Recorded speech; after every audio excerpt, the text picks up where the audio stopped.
ጥቂት የሰቆቃ ሰዓታትን በእንቅልፍ ገፍቼ ነቃው። አያን ቀድማ ነቅታ ነበር። ገና ከመንቃቴ ነበር ከማንቀላፋታችን በፊት ጀምራልኝ የነበረውን ታሪክ እንድትቀጥልልኝ የወተወትኳት። ለመሆኑ ነዳጅ ተገኝቷል ወይስ ዝም ብለው ነው አሳራችንን የሚያበሉን ስል ጠየቅኳት። ይህ ሁሉ ግርግር ከምን የመጣ ነው? በኢላላና በካሉብ ባሉ ብሎኮች ውስጥ ነዳጅ መገኘቱ ተረጋግጧል ስትል ቀጠለች። ችግሩ ከዚህ በኋላ ነው የሚከተለው። ምንድነው ችግሩ? በደርግ ዘመነ መንግስትም በአካባቢው መረጋጋት ስላልነበረ በሚስጥር ተይዞ እንጂ ነዳጅ ተገኝቶ እንደነበረ የሚናገሩ የዓይን እማኞች አሉ። ነገር ግን ኦጋዴን የጦርነት ቀጠና ከመሆኑ በተጨማሪ ኢትዮጵያ ለነዳጅ ማጣሪያነት ሊያገለግሉ የሚችሉ የቀይ ባህር ወደቦቿም በሰሜኑ ጦርነት ምክንያት አስተማማኝ አልነበሩም። የደርግ መንግስት ከኦጋዴን አሰብ ወደብ ድረስ የነዳጅ መስመር ለመዘርጋት እቅድ ነበረው። ነገር ግን በምስራቅና በሰሜን በጦርነት በመወጠሩ ምክንያት አልቻለም። ነዳጅ መገኘቱ ብቻውን ዋጋ የለውም። ነዳጁን ማጣሪያ መስመር ወደ ወደብ መዘርጋት ያስፈልጋል። የነዳጁ ቱቦ የሚያልፍበት ቀጠናም ከአደጋ ጣዮች የጸዳ መሆን ያስፈልገዋል። ስለዚህ ነዳጁ መገኘቱ ምን ዋጋ አለው? ለዚህ ሁኔታ በኦጋዴን ምድር ላይ የነዳጅ ቧንቧው መዘርጋት እንዴት ይቻላል? ወዴትስ ነው ቱቦ የሚዘረጋው? ኢትዮጵያ ወደብ የላትም። ችግሩ ይሄው ነው።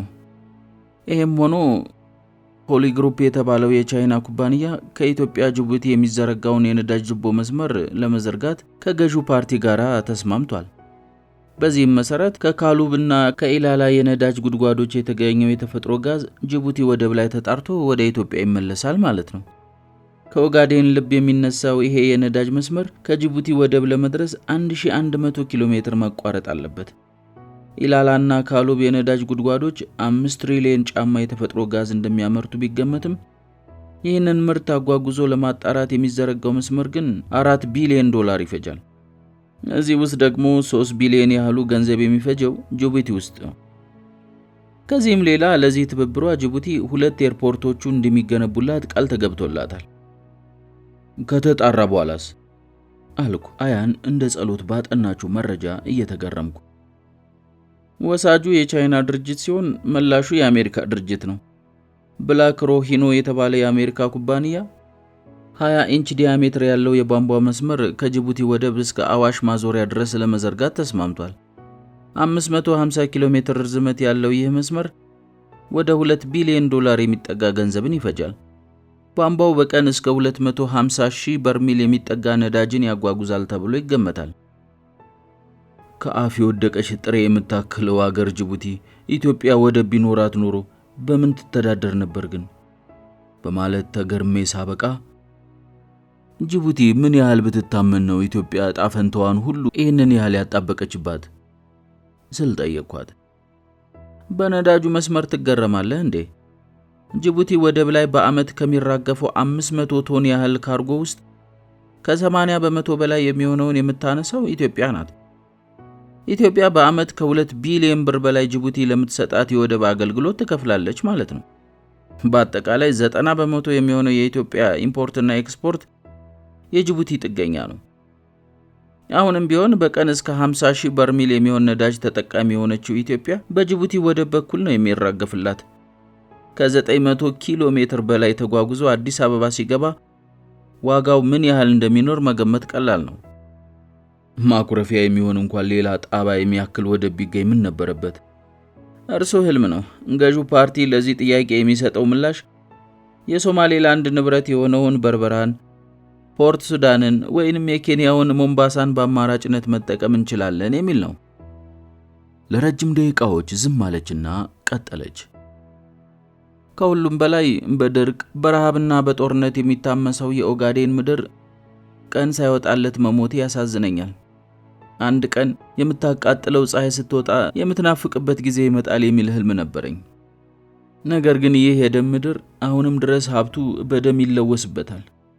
ነዳጅ ሳይሆን ደም ይንፎለፎልበታል። በሽላቦ፣ በደናና፣ በጎዴና በፊቅ ሸለቆች ወታደር ይርመሰመስበታል። በዶሎ፣ በቡርአሩ፣ በገላዲ ኮረብታዎች ወንበዴ ያደፍጥበታል። የኦጋዴን ሸለቆዎች ተቃጥለው የቆሙ ታንኮች እንጂ በተስፋ የቆሙ ሰዎች አይታዩባቸውም። በወገኖቻችን ደም ከጨቀየው ምድር አንዲት ጠብታ ነዳጅ አናስነካም የሚሉ ኃይሎች አሁንም ድረስ በአሸዋ ከለበሰው ጎን ነፍጣቸውን ደግነው አሸዋ ለብሰው ያድፍጠዋል። ድምጿ እየጨመረ መጣ። ምንድነው መፍትሄው አልኩኝ ቢጨንቀኝ። የለውም፣ መፍትሄ የሌለው ነገር እኮ የለም። የቸገረ ነገር የጠፋ ለመላ አስታራቂው በዛ እኛ ሳንጣላ የሚለው የአዝማሪ ግጥም ነው መልሱ ወዳጄ አለችና በብሽቀት አክላላች።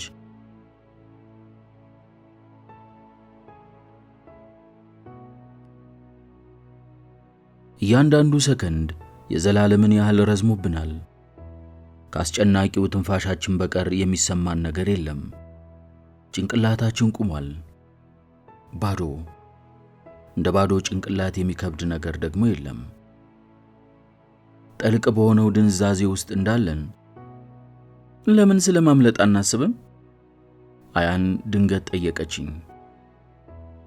እንዴት ሊሆን ይችላል? ተቀምጠን ሞታችንን ለምን እንጠብቃለን? እጅ ሰጥቶ ከመሞት እየሮጡ መሞት ይሻላል። አብደሻል አልኳት ባመጣችሁ ሐሳብ እየተገረምኩ። መታሰራችንን ረሳሹ እንዴ? ጭንቅላታችን አልታሰረማ። እያበደች እንደሆነ ገመትኩ። ደም ስራችን እስከሚያብጥ ታስረናል።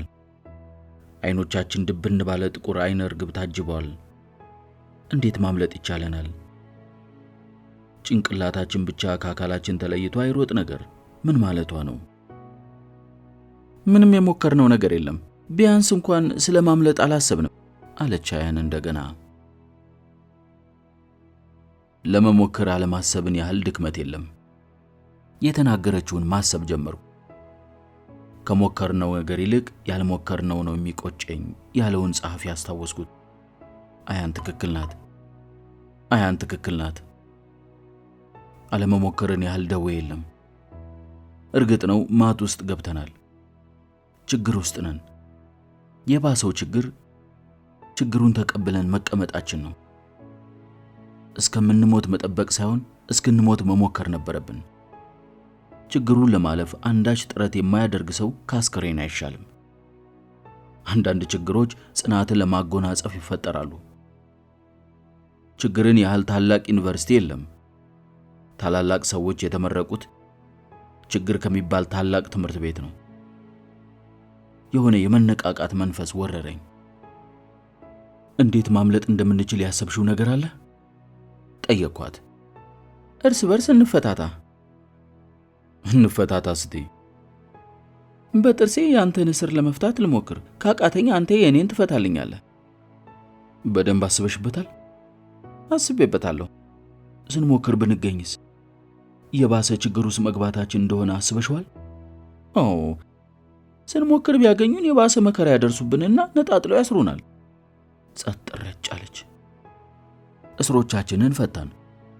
ከዚህ ዋሻ ወጥተን ለመሮጥ ብንሞክር እንኳን ከጀርባችን በጥይት ይጥሉናል። እርስ እንኳን ይሻላል። አንገትን ከመቀላት በጥይት መሞት ይሻላል። ግዴለሽም፣ ተረጋግተን እናስብበት።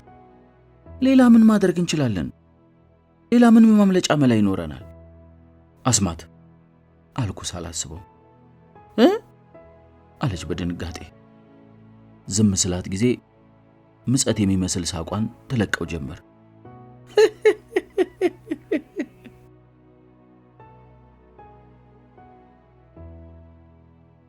ስለ አስማት ዕውቀት ያለሽ አልመሰለኝም አልኳት። ስለ አስማት ረጅም ጊዜ ካወራን በኋላ። ወይንም ላለማወቅ አእምሮሽን ዘግተሽዋል። አታስቀኝ አለች አያን ደረቅ ሳቅ ስቃቤ ስታበቃ። በአስማት ከዚህ ዋሻ መውጣት እንችላለን የምትለኝ? አዎ። እሺ የኔ ክርስቶስ ሞክራ አሳየኛ ሲባል እንደሰማሁት ኢየሱስ ክርስቶስ ነው በተዘጋ በር መግባትና መውጣት የሚችለው። አያን አድምጪ። ባለፈው በአስማት ምክንያት ህይወቴ መቅኖ እንዳጣ አጫውቼሽ ነበር። አላመንሽኝም ነበር ማለት ነው። ምርጥ የልብ ወለድ ድርሰት የምታወራኝ ነበር የመሰለኝ። ወደ ውሻነት በአስማት ተለወጥ። ወደ ሰውነት እንደገና መመለሻውን አስማት አላጠናህም ነበር። በዚህ የተነሳ ለአንድ ዓመት ያህል ከደቡብ ኢትዮጵያ እስከ አዲስ አበባ ተጓዝክ። ቤት ስትደርስ ሚስት ሌላ ባል አግብታ ጠበቀች። አጥብቄ የምጠላውን ባላንጣዬን። አየህ፣ በደንብ ሰምቻለሁ ማለት ነው። ጎበዝ ደራሲ የጻፈው ድርሰት የመሰለውን ታሪክህን ግን ለማመን ይቸግረኛል። የነገርኩሽ ስለ እኔ ማወቅ ስለፈለግሽ እንጂ እንድታምኚኝ ወይንም እንደ ሕፃን ልጅ ተረት ተረት እያጫወትኩሽ ላስተኛሽ አልነበረም። ካልሽስ እኔ ራሴ ወደ አስማቱ ዓለም መመለስ አልፈልግም። ለምን?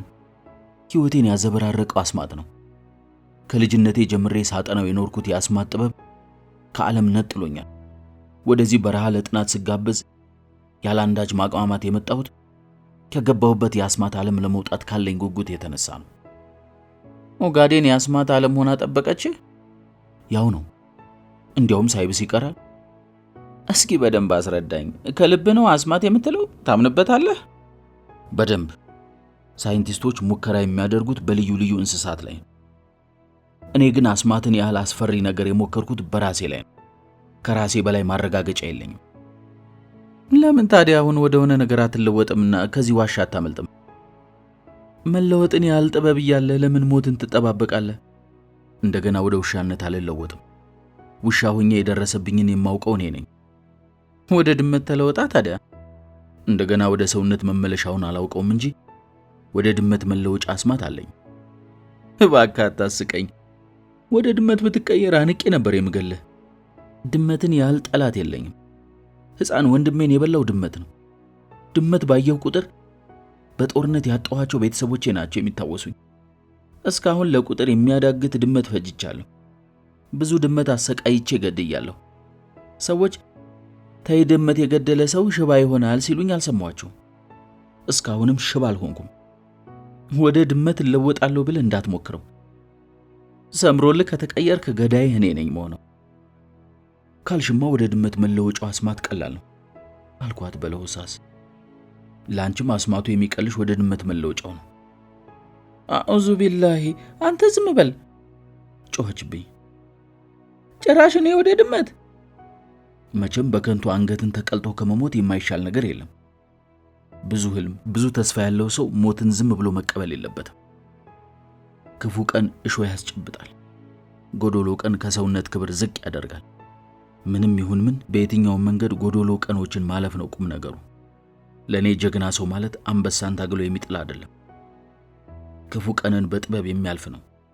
ሁሉም ሰው ማሰብ እስከቻለ ድረስ ክፉ ቀኖችን የሚያልፍበት መንገድ እጁ ላይ አያጣም። 99 በሮች ሲዘጉ 100 በሮች ይከፈታሉ። ለኛ ለጊዜው የተከፈተው በር በእጃችን ያለው የአስማት ጥበብ ነው። አስማትን አጥብቄ እጠላለሁ። ነገር ግን በዚህ ሰዓት ሌላ ምርጫ ስለሌለኝ እጠቀመዋለሁ። ማንም ሰው መጀመሪያ መጠቀም ያለበት በእጁ ላይ ያለውን መፍትሄ ነው። አስረዳኝ አለች አያን ድምጿን ቀዝቀዝ አድርጋ። አሁንም ድረስ በአስማት ለማመን አእምሮዬ እኔ አልተዘጋጀም። አንቺን ስለ አስማት ለማስረዳት ሰዓታትን ሊፈጅብኝ ይችላል። በዚህ መሃል አሳሪዎቻችን መጥተው አንገቶቻችንን ሊቀሏቸው ይችላሉ። አስረዳኝ። ካላመንኩበት አይሰራ ይሆናል።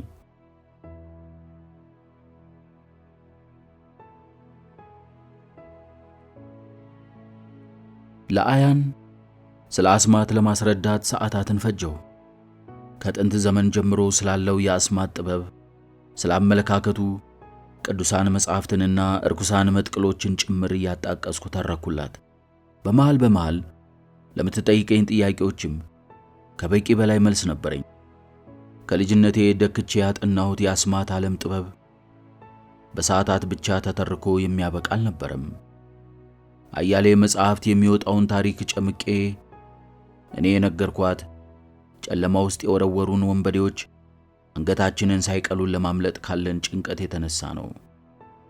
ብዙ ሰዎች አስማት፣ መተት፣ ድግምት፣ ምትሃት ለይተው አያውቁትም።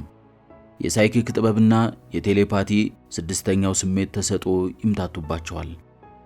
ለአያን እነዚህን ሁሉ በየፈርጁ አስረዳኋት። አስማት በጥቅሉ ልዕለ ተፈጥሮ ሱፐርናቹራል የሆነውን ኃይል የመጠቀም ጥበብ ነው። ይህ ጥበብ ቅደም ተከተሎችን፣ ሪቹዋልስ፣ ጠልሰሞችን፣ ሲምቦልስንና ቃላትን ወይንም ስፔልን የመጠቀም ጥበብ ነው።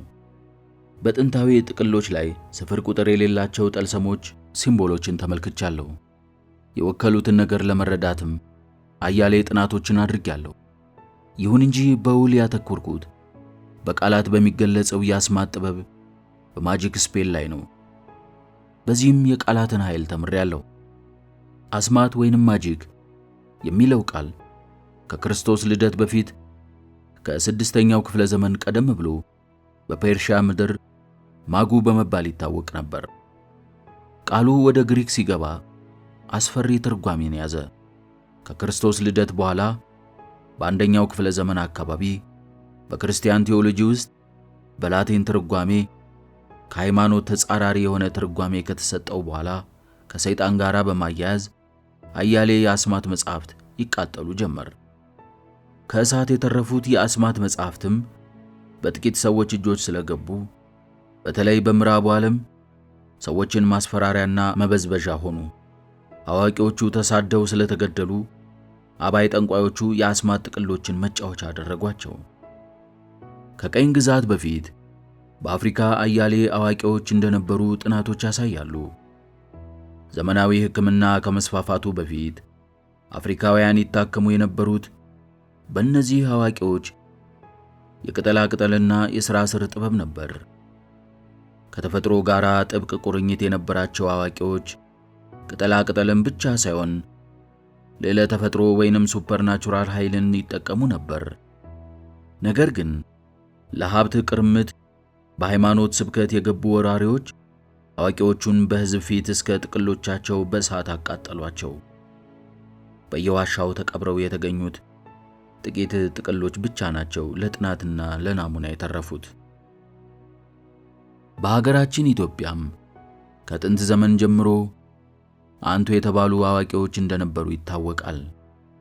ሕዝቡን በቅጠላ ቅጠልና በሥራ ስር ከመፈወስ አልፈው የውስጥ ደዌን በመስታወት ቁልጭ አድርገው የሚያዩ በልዕለ ተፈጥሯዊን ኃይል በመጠቀም በውሃ ላይ የሚራመዱና በደመና የሚጫኑ የአስማት ሊቃናት እንደነበሩ ይነገራል።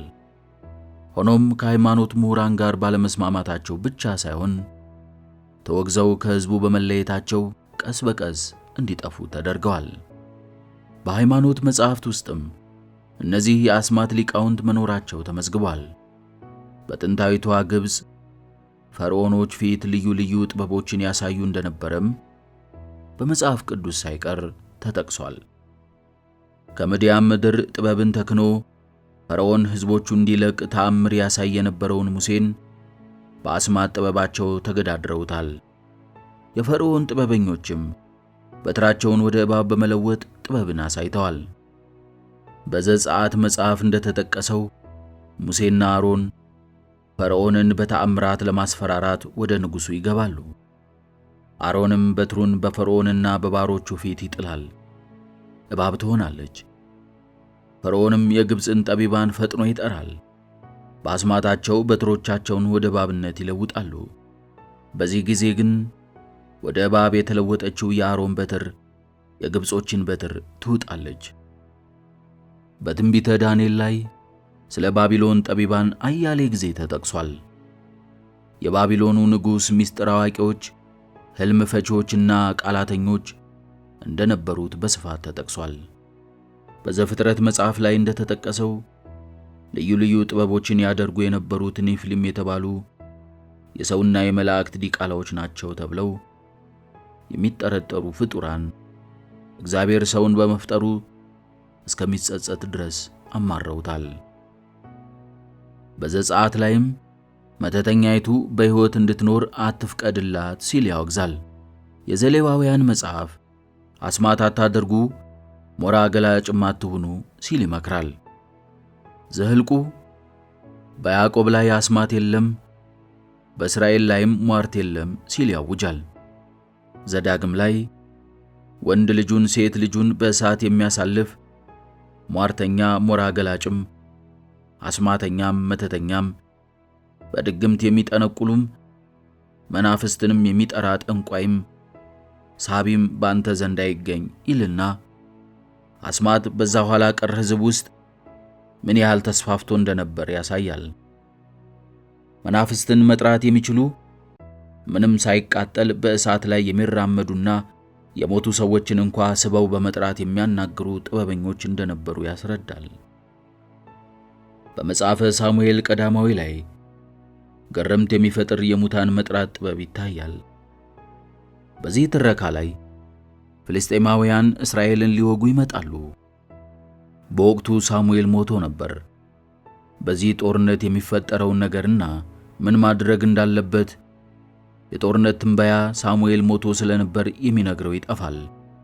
ቀደም ብሎ ሳኦል መናፍስት ጠሪዎችንና ጠንቋዮችን ከምድር አጥፍቶ ነበር። ያለው ብቸኛ አማራጭ ሳሙኤልን በአስማት ከሙታን ጠሪዎች ዘንድ አስጠርቶ ማነጋገር ነበር። በዚህ ጊዜ ባሪያዎቹ አይዶንደር በተባለ ምድር አንዲት መናፍስትን የምትጠራ ሴት እንዳለች ለሳኦል ይነግሩታል። ሊገላት የሄደ መስሏት እንዳትሸሽ ሳኦል እንደ ተራ ሰው ተሸፋፍኖና መልኩን ለውጦ ወደ አይነ ዶሯ አስማተኛ ይሄዳል፣ ይለምናታል።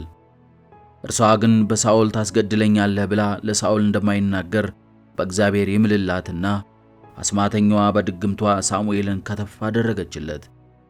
የምትፈልገውን ጠይቀው። በትንቢተ ኢሳይያስ መጽሐፍ ላይ ደግሞ እግዚአብሔር በአስማተኞች በመማረር በኃይል ሲዝት ያሳያል። የሐሰተኛዎቹን ምልክት ከንቱ አደርጋለሁ፣ ሟርተኞችንም አሳብዳለሁ፣ ጥበበኞችንም ወደ ኋላ እመልሳለሁ፣ ዕውቀታቸውንም ስንፍና አደርጋለሁ ይላል።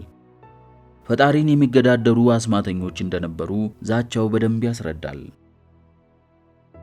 ዳዊትም አስማተኞች እንዳያጠፉት አምላኩን ሲማጸን እንደነበር የሚያስረዳ መዝሙር አለው። በብሉይ ብቻ ሳይሆን በሐዲስም ላይ ስለ አስማተኞች ብዙ ቦታ ላይ ተጠቅሷል። በሐዋርያት ሥራ ላይ ስለ ጉደኛው አስማተኛ ሲሞን ተተርኳል። የሰማርያ ከተማ በእርሱ ክህሎት ትደነቅ ነበር። በሲሞን ተአምራዊ የአስማት ችሎታ ውስጥ የፈጣሪ ኃይል እንዳለበት የሚያምኑም ነበሩ። ሐዋርያው ፊልጶስ ወደ ሰማርያ ገብቶ ሕዝቡን ሰብኮ ካጠመቀ በኋላ ግን ራሱ አስማተኛው ሲሞንም ሊጠመቅ ይመጣል። ከተጠመቀ በኋላ ግን መንፈስ ቅዱስን በገንዘብ ይሸጡለት እንደሆነ ጠየቀ። በዚሁ መጽሐፍ ላይ ብዙ አስማተኞች መጽሐፍቶቻቸውን ሰብስበው እንዳቃጠሉና ዋጋውም 50,000 ዲናር እንደሆነ ተዘግቧል። አንዳንድ ተመራማሪዎች መጽሐፈ ጠቢባን የተባለና ከብዙ ታዋቂ አስማተኞች ጥበብ ተጨምቆ የተጻፈ ድጉስ በዚህ ወቅት እንደተቃጠለ ይናገራሉ። ጳውሎስ ለገላትያ ሰዎች በጻፈው መልእክትም አስማትን አውግዟል። ይሁን እንጂ በዮሐንስ ራእይ መጽሐፍ ላይ አስማተኞቹ ጨርሰው እንዳልጠፉ ይናገራል። ይህ ማለት ከዘፍጥረት እስከ ራእይ ድረስ ባለው የመጽሐፍ ቅዱስ ትረካ ላይ እንደተገለጸው አስማት በቀደምት ሕዝቦች ዘንድ የታወቀ ጥበብ መሆኑን መረዳት ይቻላል። ይሁን እንጂ ስለ አስማት ሥረ መሠረትና የትመጤነት በደንብ ትንትን ብሎ የተገለጸው በመጽሐፈ ሄኖክ ላይ ነው። በአያሌ የአስትሮሎጂ ጥበቦችና በህዋ ምስጢሮች የተሞላው መጽሐፈ ሄኖክ እስካሁን ድረስ ሳይንስ ያልደረሰበትን ጥበብ እንደያዘ ይገመታል። በርካታ ሳይንቲስቶችም ጥናት እያካሄዱበት ይገኛሉ። የአውሮፓ አሳሾች መጽሐፈ ሄኖክን ለማግኘት ከጥንት ዘመን ጀምሮ ኢትዮጵያ ውስጥ እየገቡ ያላደረጉት ጥረት አልነበረም። በሃይማኖት ስብከት መልክ የገቡ የካቶሊክ ቄሶች ሳይቀር ዋና ግባቸው መጽሐፈ ሄኖክን ማግኘት እንደነበር ይታመናል። በመካከለኛው ዘመን ኢትዮጵያ ውስጥ የሚፈለጉት በነዳጅ የበለጸጉ ጉድጓዶች ሳይሆኑ ሁለት ቅርሶች ነበሩ፣ መጽሐፈ ሄኖክና ጽላተ ሙሴ። በተለይ ራሳቸውን የኤልያን ዘሮች ነን ብለው የሚቆጥሩ ሕዝቦች ታሪካቸው በውል የተከተበበትን መጽሐፍ ለመፈለግ ኢትዮጵያ ውስጥ እየገቡ ያልፈነቀሉት ድንጋይ አልነበረም። ነገር ግን መጽሐፈ ሄኖክን በማግኘት የተሳካለት አንድ ሰው ብቻ ነበር፣ እሱም ጄምስ ብሩስ። ይሁን እንጂ ተገኝቶም ሚስጥሩ ያልተገኘው መጽሐፍ ስለ ስነ ፈለክና ስለ ዩኒቨርስ ምስጢራት ብቻ ሳይሆን ስለ አስማት ጥበብም ትንትን አድርጎ ያስረዳል። መጽሐፈ ሄኖክ ስለ ስነ እጽዋት ከዘረዘረ በኋላ ስለ ስነ ስብ ይተርካል። በጉዳዩ ቃየልና የሟቹ አቤል ምትክ በሆነው የሴት ልጆች መካከል ስለተደረገ ጋብቻ በመተረክ የሰው ልጅን ታሪክ ይጀምረዋል። የሴት ልጆች በቃየል ልጆች መልከ መልካምነትና ደመ ገቡነት ይማረካሉ። እርስ በርስ ይጠራሩና ከመኖሪያቸው ከደብረ ቅዱሳን ተነስተው የአርሞንኤም ተራራ ራስ ወደ ሆነው ወደ አርዲስ ወጥተው የቃየልን ሴት ልጆች ለማግባት ይሄዳሉ።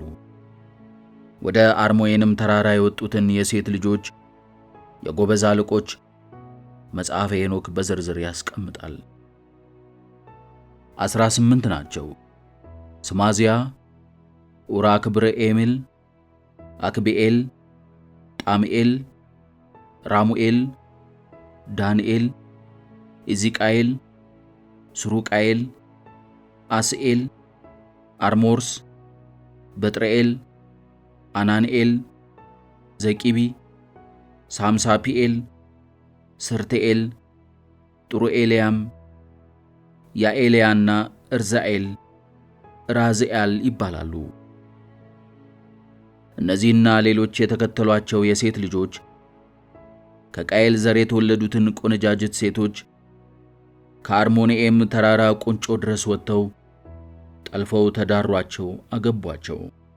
ከተጠለፉት የቃየል ዘሮችም ሰርመማስንና ቅጠል መበጠስን ተማሩ። አስማትና ድግምትን አጠኑ። የጸነሱት ሴቶችም ከዚህ ቀደም ታይተው የማይታወቁ ረጃጅም ልጆችን ወለዱ። ቁመታቸው 3000 ክንድ ያህላል። እናትና አባቶቻቸው እነሱም መቀለብ እስኪሳናቸው ድረስ የሰበሰቡትን ሁሉ አሟጠው በሉት። ጭራሽ እናትና አባቶቻቸውን አንቀው ይበሏቸው ጀመር።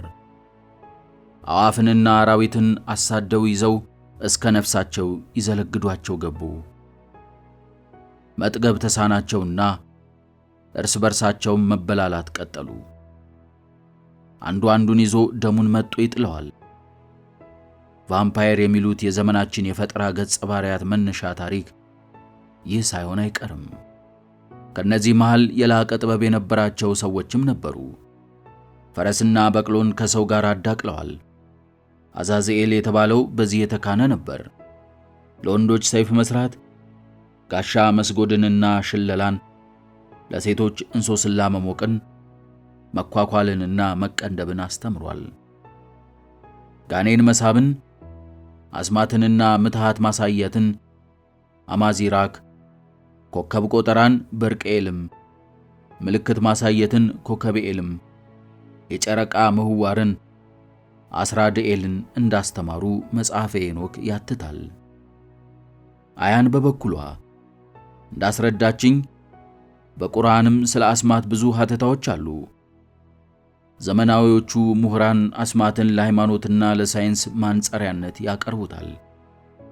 ሶሺዮሎጂስቶቹ አስማት የሃይማኖት ተቃራኒ እንደሆነ ሲገልጹ፣ አንትሮፖሎጂስቶቹ የሰውን ልጅ እድገት ቅደም ተከተል በማጥናት አስማት ሃይማኖትና ሳይንስ የአእምሮ እድገት ማሳያ ቅደም ተከተሎች እንደሆኑ በማስቀመጥ አስማትን የኋላ ቀሩ የሰው ልጅ ማሳያ አድርገው ያቀርቡታል።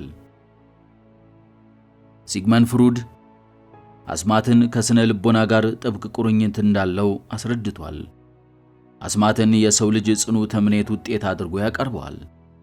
አስማት የሰው ልጅ የምኞት ውጤት እንደሆነ በማስረዳት ፈቃዱን ለመፈጸም ሲል መሰረት የሌላቸውን ነገሮች በሐሳቡ የሚሰማበትና የሚያይበት መሳሪያ ነው ሲል ይከራከራል። ይሁን እንጂ በጥንቱና በመካከለኛው ዘመን የታሪክ ጸሐፍት አንዳንዴ ከሰይጣን አሰራር ጋር አንዳንዴም ከሰው ልጅ የአእምሮ እድገት ጋር እንደተያያዘ ሲገልጹ የኖረው የአስማት ጥበብ በጥቅሉ 3 ዋና ዋና ክፍሎችን ይዟል። ጥቁር አስማት፣ ነጭ አስማትና ተፈጥሯዊ አስማት በሚል ተከፍሎ ይታያል። ጥቁር አስማት ተብሎ የሚታወቀው ልዕለ ተፈጥሯዊን ኃይል ለጎጂ ተግባራት ለአገልግሎት እንዲውል የሚያደርገው ክህሎት ነው። ፓራሳይኮሎጂስቶቹ ይህንን የአስማት ጥበብ ከግለሰብ እስከ ሀገር ድረስ በሕይወትና በንብረት ላይ ከሚደረግ ጉዳት ጋር ያያይዙታል። በምዕራቡ ዓለም ሙሴ እንደጻፈው ባይረጋገጥም የሙሴ መጽሐፍ የሚባል የድግምት መጥቁል አለ። ሙሴ የአስማት ጥበብ ችሎታ እንደነበረው በመግለጽ መጽሐፉ ገብቶት የተጠቀመው ሰው ሉሲፈርን አስሮ የፈለገውን ሊያሰራው እንደሚችል ለማሳመን ይሞከራል። በኢትዮጵያ ውስጥም ከዚህ ሊመደቡ የሚችሉ አንደርቤ፣ አፍዛ ደንግዝ፣ ጥላወጊ፣ ምሳበ ንዋይ የተባሉ ጥቋቁር አስማቶች እንዳሉ ይታመናል። አንደርቤ ወርዶባቸው በማያዩት መንፈስ ቤታቸው ላይ ድንጋይ ወርዶ ጣራቸው የደቀቀባቸውና የቤት ዕቃቸው ሁሉ ዱቄት የሆነባቸው ሰዎች አስማተኞች አንደርቡን እንዲያቁምላቸው ድንጋይ ተሸክመው እንዲለምኑ እማኝ ሆነው የቀረቡ ማስረጃዎች አሉ። በረድ የሚያዘንቡ ተባይ የሚያዘንቡ አስማተኞች እንዳሉ ይነገራል። አውደ ነገሥትና ሀተታ መናፍስት የተባሉ የታተሙ መጻሕፍት ቢኖሩም አደገኛው የአስማት ጥበብ የተከተበባቸው መጻሕፍት ግን በብራና ተጽፈው በጥቂት ሰዎች እጆች ላይ ብቻ እንደሚገኙ ይታመናል። ሁለተኛው የአስማት ክፍል ነጭ አስማት የሚባለውና ልዕለ ተፈጥሯዊን ኃይል ለበጎ ተግባር የማዋል ጥበብ ነው። የጥቁር አስማት ተቃራኒ ነው። በኢትዮጵያ ለዚህ ዋቢ ምሳሌ ሊሆኑ የሚችሉ አስማተኞች እንዳሉ ይታወቃል።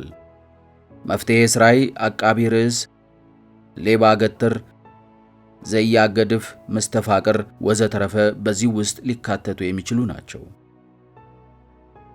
ሦስተኛው የአስማት ክፍል በዘመናዊ አጥኚዎች ዘንድ ተፈጥሯዊ አስማት በመባል ይታወቃል። ከአስማተኞቹ ልዩ ተፈጥሯዊ ችሎታ ጋር ይያያዛል። ከተመስጦ ጋር ጥብቅ ቁርኝት ሲኖረው የሳይኪክ ጥበብን ይጠይቃል። በሳይኪክ ጥበብ በቁስ አካሎች ላይ በመመሰጥ ብረቶችን ማጣመም፣ ዕቃዎችን አየር ላይ ማንሳፈፍ፣ የሚበሩ ነገሮችን ቀጥ ማድረግ ወዘተረፈ በዚህ ክፍል የሚመደቡ ናቸው። በሀገራችን ከዚህ ክፍል የሚመደቡ መሰውራን የመሳሰሉ ጥበቦች እንዳሉ ይታወቃል። ግዕዙን አካል ከዓይን እይታ መሰወር ወይንም ቦታ ቀይሮ እንዲገኝ የሚያደርግ ኃይል የመጠቀምን ጥበብ ነው። ግድግዳ ሳይከለክለው የሚያልፍ በውሃ ላይ የሚራመድ ናቡከደነጾር በእቶን ውስጥ እንዳስጣላቸው ሲድራቅ፣ ሚሳቅና አብድናጎ በእሳት ውስጥ የሚመላለስ የሳይኪክ ጥበብ በእኛም ሀገር እንደነበርና አሁንም እንዳለ የሚገልጹ አሉ። የተፈጥሮ አስማት ወይንም ናቹራል ማጂክ እየተባለ በምሁራን ዘንድ የሚታወቀው ይህ የሳይኪክ ጥበብ ለፈውስም ያገለግላል። በምሁራኑ ዘንድ ይህ ጥበብ ለሕክምና ሲውል ፖዚያኪስማቲክ እየተባለ ይጠራል። የፈውስ ሥርዓቱ በእይታ ብቻ ወይንም የተመረጡ ቁሶችን በበሽተኛው ላይ በማስቀመጥ ይከናወናል። ኧረ ለመሆኑ የሳይኪክ ጥበብ ምንድን ነው? ይሄኛው ጥቂት የተሻለ ይመስለኛል አለች አያን። ስለ አስማት ለሰዓታት ያነበነብኩላትን ገለጻ ባለመሰልቸት ስታዳምጠኝ ቆይታ። ሳይኪክ ማለት የሰው ልጅ ካሉበት 5 የስሜት ሕዋሳት ሌላ በረቂቅ ሁኔታ ካልታወቀ ኃይል ክህሎት የሚቀበል ሰው ማለት ነው ስል ትንታኔን ቀጠልኩ። ሳይኪክ ኃይል ያለው ሰው በሌላ ሰው አእምሮ ውስጥ የሚመላለሰውን ሐሳብ ልክ እንደተገለጠ መጽሐፍ ማንበብ ይችላል። በሌለበት ቦታ የሚከናወኑ ድርጊቶችን አድማስ በማይገድበው አይኑ መመልከት ይችላል። ወደፊት ስላለው ጊዜ መተንበይ ይችላል። በአጠቃላይ ሳይኪክ ማለት የስውር ዕውቀት ባለቤት የሆነ ሰው ማለት ነው። ለምሳሌ በሀገራችን እንደ ሼህ ሁሴን ጅብሪል አይነት ሰዎችና ሌሎችም አሁን እስካለንበት ያለውን ዘመን ጥንቅቅ አድርገው ተንበየውታል። የወደፊቱንም ተንበየዋል። ይህ አንዱ ማረጋገጫ ነው። አያን ሌላም አያሌ ጥያቄዎችን አንስታልኝ ነበር። ጊዜ የለንም አልኳት። አንገታችን የሚቀላበት ጊዜ ዳናው እየቀረበ የመጣብኝ ያህል እየተጨነቁ። መለወጥ ባንችልስ? ማለቴ ድመት መሆን ባንችልስ? ድመት ከሆንም በኋላ እንደገና ሰው መሆን ባንችልስ? አሁንም ሌላ የጥያቄ ማዕት አሽጎደጎደችብኝ።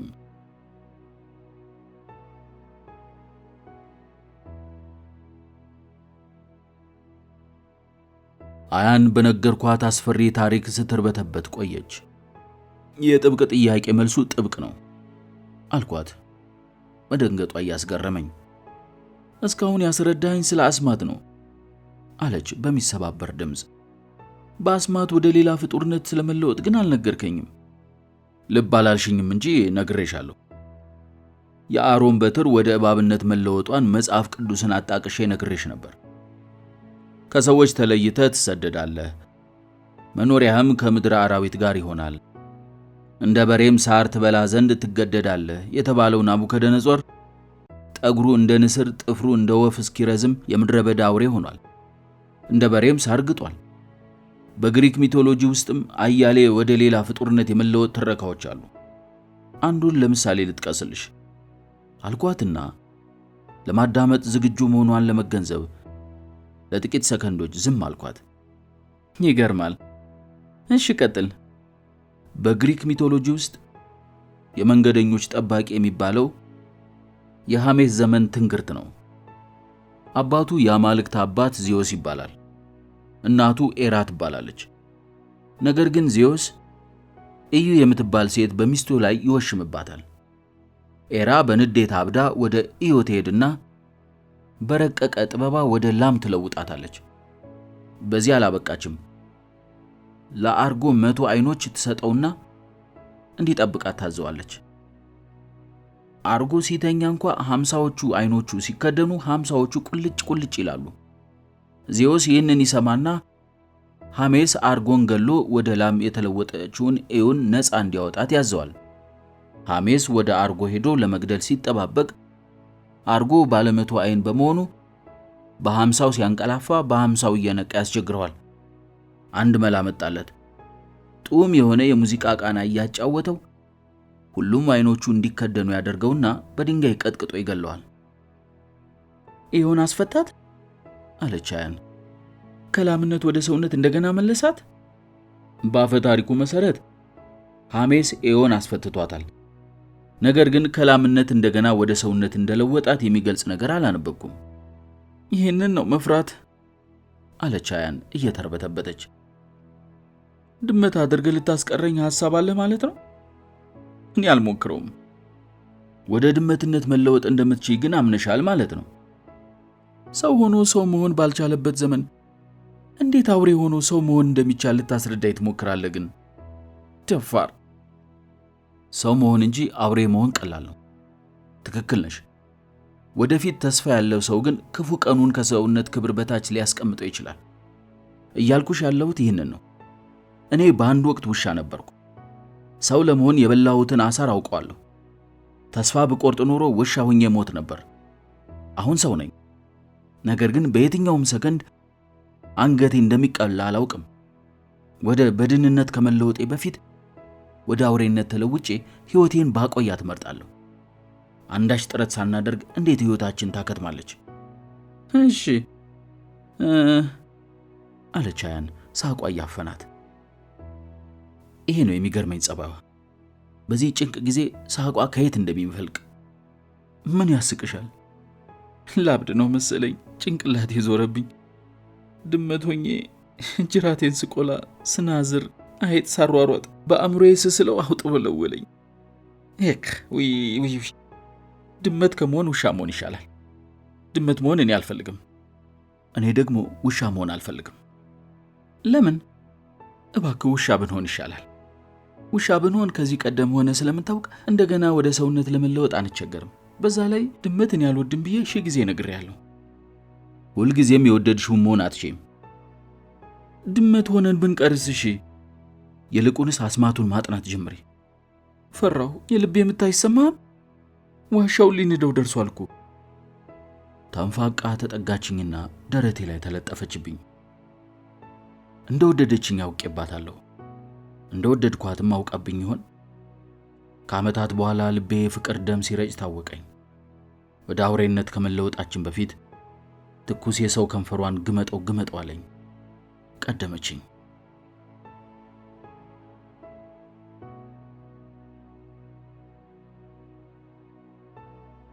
አስማቱን አለማመዳት ጀመር። አያን እየተኮላተፈች የአስማቱን ቃል ትጠራና መልሳ አሻፈረኝ ትላለች። በመሃል ደግሞ ያችን ሳቋን ታመጣብኛለች። ውሻ ብንሆን ይሻላል ትላለች። ስሚኝ፣ ያለነው ኦጋዴን ውስጥ ነው። 99% የአካባቢው ሕዝብ የእስልምና ሃይማኖት ተከታይ ነው። ቢሆንስ ውሻ ነጃሳ መሆኑን አታውቂም ማለት ነው? ነው። አዎ፣ በእስልምና ሃይማኖት መሰረት ውሻ ነጃሳ ነው። ውሾች ሆነን ኦጋዴንን ስናቋርጥ ከስንት ቅምዝምዝ ማምለጥ እንዳለብን ገባሽ? አንዱ በደቦል ድንጋይ ወግሮ ቢገለንስ? ድመት ብንሆንስ ምንም ችግር እንደማያጋጥመን በምን እርግጠኛ ትሆናለህ? ሰው ሆነንም እኮ ችግር አጋጥሞናል። ድመት ብንሆን ችግር አይገጥመንም ማለት አይደለም።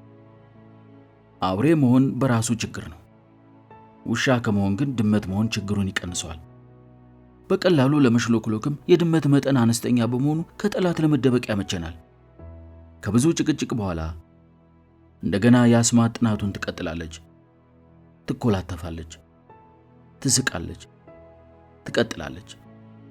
ኢኮስ፣ ኮሞስ፣ አዚዮስ፣ ፓፓር፣ አምበር፣ ፓፓር፣ ሙራኤል፣ ሙራኤል፣ ሙራኤል፣ አጊዮስ፣ አጊዮስ፣ አጊዮስ፣ ዴርጋሞን፣ ዴርጋሞን፣ ዴርጋሞን፣ ሐሜሳት፣ ጋዮን፣ ሐሜሳት፣ ፒካሎ፣ ሐሜሳት፣ ሐሜሳት፣ ኡራዮን፣ ጁምጃርታን፣ ጁምጃርታን፣ ጁምጃርታን፣ አፍዛሪዮን፣ አፍዛሪዮን፣ አፍዛሪዮን፣ አውቃስ፣ አውቃስ፣ አውቃስ፣ መስሊፌጣን፣ መስሊፌጣን፣ መስሊፌጣን፣ አጽቢን፣ አጽቢን፣ አጽቢን፣ ሻላክሮስ፣ ሻላክሮስ፣ ሻላክሮስ፣ አናሲዮስ፣ አናሲዮስ፣ አናሲዮስ፣ ፓፓሮስ፣ ፓፓሮስ፣ ፓፓሮስ፣ ሄኖኤል፣ ሄኖኤል፣ ሄኖኤል፣ ሸድቃኤል፣ ሸድቃኤል፣ ሸድቃኤል፣ ጅማኤል፣ ጅማኤል፣ ጅማኤል፣ ኢኮስ፣ ፓኮስ፣ አካዮስ፣ ኢላማጢኒኮስ፣ ኢላማጢኒኮስ።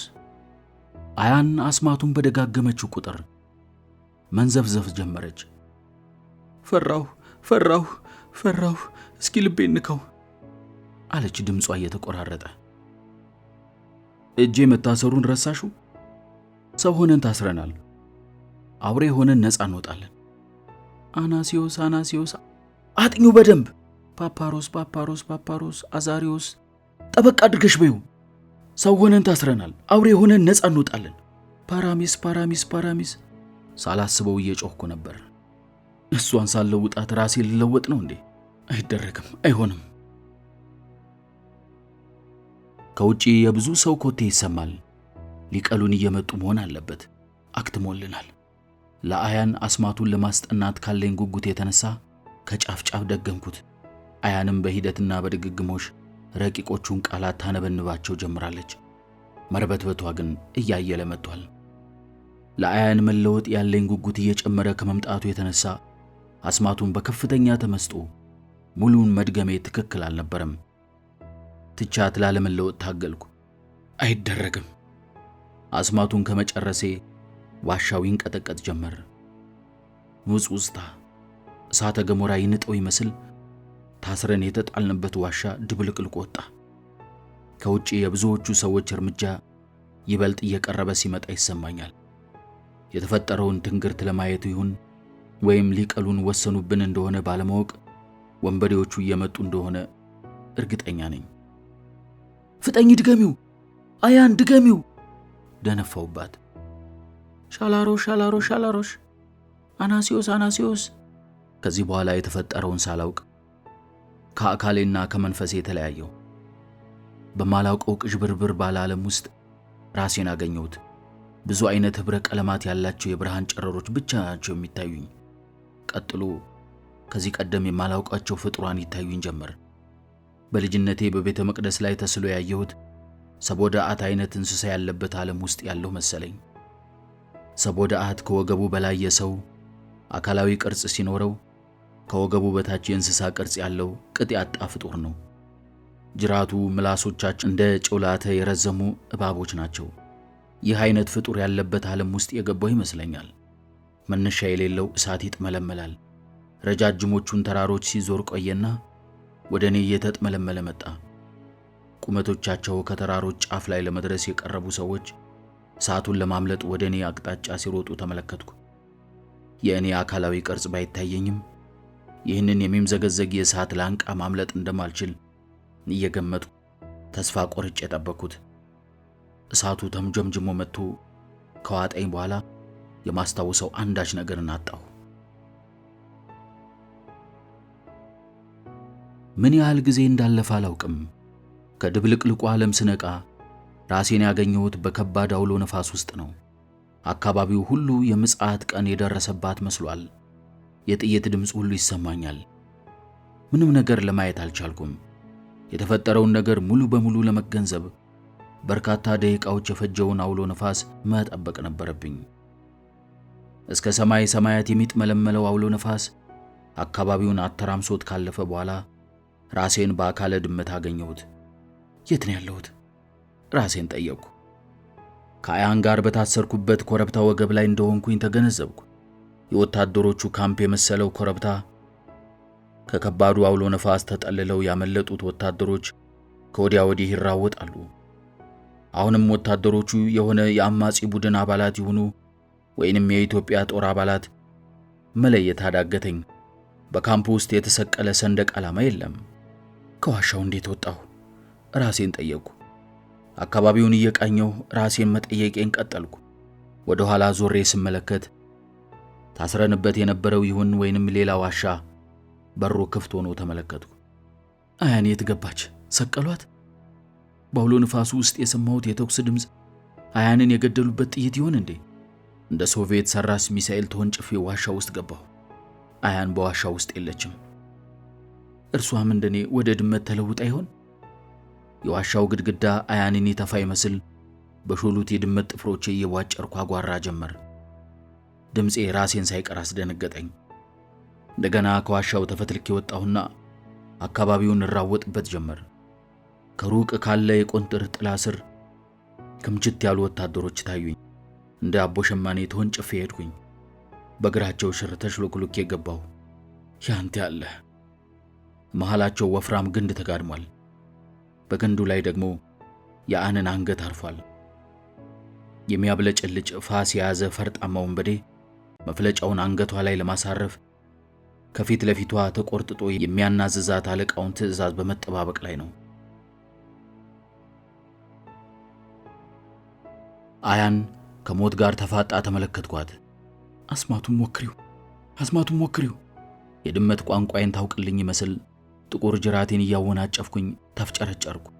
አይኖቿን ፍለጋ የወንበዴ ጫማ እንዳይረግጠኝ እየተጠነቀቅኩ ከወዲያ ወዲህ ዘባረኩ። የት ነው ሄዶ? ከፊት ለፊቷ የተንቆረጠጠው ሰውዬ በጥያቄ ያጣድፋታል። እኔ እምጥ ልግባ ስምጥ ልግባ ባለመታወቄ ትተፋኝ ይመስል ወጥሮ ይዟታል። ፋሱ ካንገቷ ላይ ይብለጨለጫል። የት እንደሄደ አላውቅም አለች አያን እልህ እየተናነቃት። ከሞት ጋር ተፋጣ እንኳን ፍርሃት የሚባል ነገር አይታይባትም። የት እንደሄደ አላውቅም። አይኖቼ ታስረው ነበር። እንዴት አድርጌ የሄደበትን ላውቅ እችላለሁ? የዋሻውን በር የከፈታችሁት እናንተ ናችሁ። ማረግ ገባ ታዲያ? አላውቅም። ሌቢሱ ተገኝቷል፣ እዛው ነው። አያን መልስ መስጠቷን አቆመች። ወደ ሌላ ፍጡር መለወጤን ሳትረዳ አልቀረችም። ሞክሪው፣ አስማቱን ሞክሪው። በድመት ድምፄ ቃጠትኩ። ድንገት ከአያን አይኖች ጋር የድመት አይኖች የተገናኙ። አፈጠጠችብኝ። በዚህ ቅጽበት አያን አስማቱን ታነበንበው ጀመር። ወደ ድመት መለወጥ ገብቷታል ማለት ነው። ኤኮስ አበ ፓፓሪ ሳምበር ፓፓር ሙራኤል ጴርጋሞን አያን ጮኸች። አስማቱን አልተሳሳተችም። ፈነጠስኩ። ምንድን ነው የምታወራው? አለ ጠያቂዋ። አስተርጓሚው ላይ ሳይቀር አፈጠጠ። ምን ኳኳኗተ? ሁሉም በድንጋጤ እርስ በርስ ከመታየት በቀር መልስ የሰጣት የለም። ሄሴማት ካዮን ፒካሎን ሄሴማት ኡራዮን አያን ቀጠለች። እስካሁን አንዳችም የሳተችው የአስማት ቃል የለም። ጅራቴ እስከሚበጠስ ድረስ እያወናጨፍኩ ተቁነጠነጡ።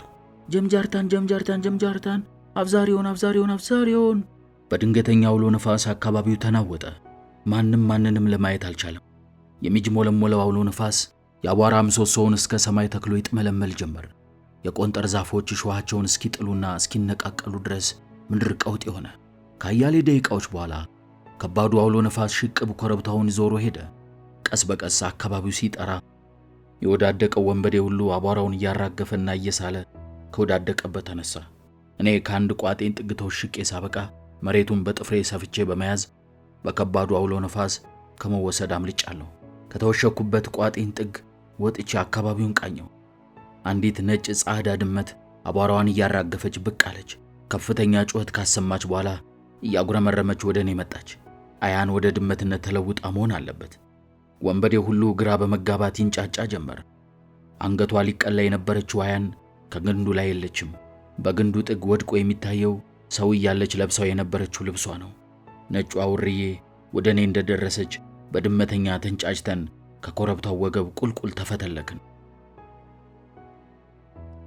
ቁልቁል ኮረብታውን ተንደርድረን ወርደን ስናበቃ ከወንዙ ዳር ስንደርስ ድንገት ቀጥ አልን። በውሃው መስታወትነት ራሴን ተመለከትኩት። የኑግ ልጥልጥ የመሰልኩኝ ጥቁር ድመት ሆኛለሁ። አስፈሪ ጥልማሞት ድመት። ረጃጅሞቹ አንቴና የመሰሉት የአፌ ዳር ጢሞች ሳይቀሩ ጥቋቁሮች ናቸው። ጨለማ የኦጋዴን ሰቆቃ ያጠለሸኝ ይመስላል። ወደ ጥልማሞትነት ተለውጬ አርፌዋለሁ። ከጎኔ የቆመችው ነጯ ድመት አያን ምስሏ በውሃ ውስጥ ብዥብዥ እያለ ይታየኛል። ሀጫ በረዶ የመሰለች ድመት ሆና ተለውጣለች። ወተት የመሰለች ድመት። ከሰውነት ክብር አውርዶ ወደ አውሬነት የቀየረን ችግር ወርዶ በማያልቀው ወንዝ ውስጥ ገብቶ ይፈስ ይመስል ያሳለፍነው መከራ ሁሉ አንድ ባንድ ተሳለብኝ። ሁሉንም ችግር አሰብኩት። የኔን የግሌን ችግር፣ የኦጋዴንን ችግር፣ የሀገሬን ችግር፣ ከሰውነት በታች የጣለንን ሰቆቃ ሁሉ ሳስበው ሪቨርስ ኦፍ ባቢሎን የሚለውን የቦኒን መዝሙር መሰል እንጉርጉሮ አዚም አለኝ። ባይ ዘ ሪቨርስ ኦፍ ባቢሎን ዴር ዊ ሳት ዳውን ያ ዊ ዌቢት ዌን ዊ ሪመምበር ዚዮን። በግዕዝ ቋንቋ ሳይቀር በዳዊት መዝሙር ውስጥ ግጥሙን አውቀዋለሁ። ውስተ አፍላገ ባቢሎን ሄ ነበርነ ወበከይነ ሶበ ተዘከርነሃ ለጽዮን እምነ።